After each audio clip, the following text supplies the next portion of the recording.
Let's talk about cheating on assignments in school. Cheating is when you use someone else's work and say it's your own. This is common in most schools. In fact, I would say most kids have cheated at least once in some way. Kids get really creative in the ways they cheat. One might argue that they spend more time trying to figure out how to cheat than actually studying or doing the assignment. Here are some of the interesting ways kids have gotten away with cheating. Disclaimer, I am not endorsing any of these techniques. The pencil technique.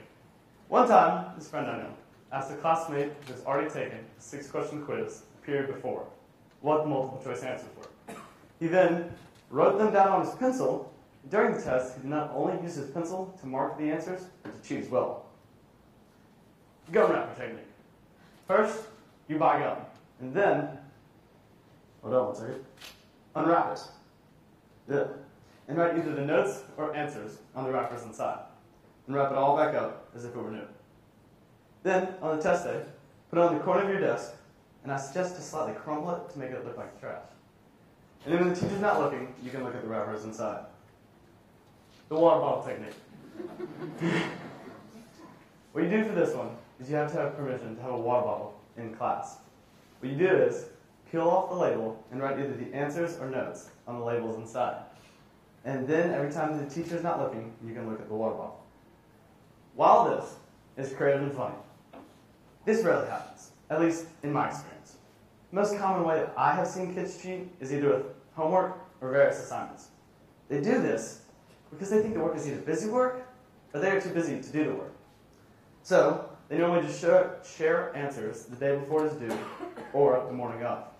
Now this is the problem that I see. Here's the thing. The one who does the work does the learning. This is a sign above Ms. Bro's classroom door. What it means is the student who actually does the assignment will grow as a student and learn the topic. But the student who gets answers from the others will not grow as a student and will suffer later, such as on quizzes or tests.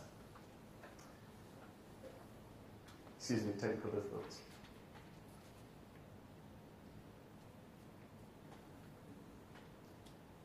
I believe that students turn to cheating for many reasons.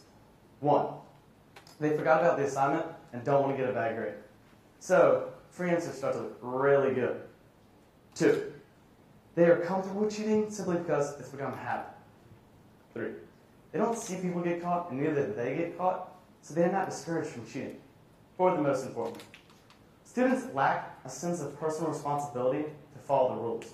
When they lack the guiding principles to decide not to cheat, they won't cheat. I mean, they do cheat. Sorry. The history of what it's Schools try to curb the problem of cheating with many ways. One of the ways is by creating and enforcing an honor code. So what's an honor code? An honor code is a set of rules or ethical principles governing an academic community based on the ideals that define what constitutes honorable behavior within that community. The history of the honor code comes from 2 main places. But I'm going to focus on the history of the honor code of West Point's prestigious military academy. West Point's honor code is as old as the academy itself. Even though it was not originally written down, much less etched in stone as it is now, each class of students respected it. Finally, in May of 1962, it was transcribed and adopted by General Douglas MacArthur, stating, "A cadet will not lie, cheat, or steal, or tolerate those who do." The honor code is what teaches the cadet character through his experience at West Point. General MacArthur strongly believed that the honor code would not only mold a person for the present, but for the future as well.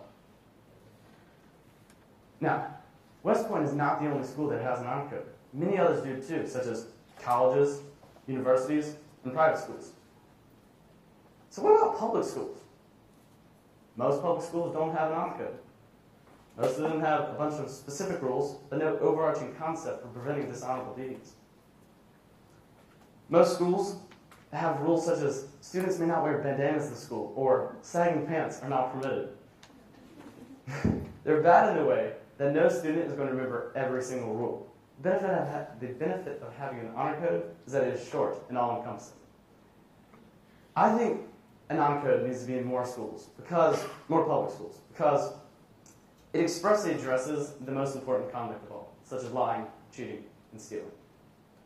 Currently, Mount Brook Junior High does not have a code of, Mountain Junior High has a code of conduct with many, many rules. And also something called the Spartan Code. The Spartan Code is bad in the way that no student is going to remember every rule, or they don't know the difference between the code of conduct and the Spartan Code. It's time we officially adopt an honor code at Mountain Junior High. A Spartan will not lie, cheat, or steal. Thank you very much.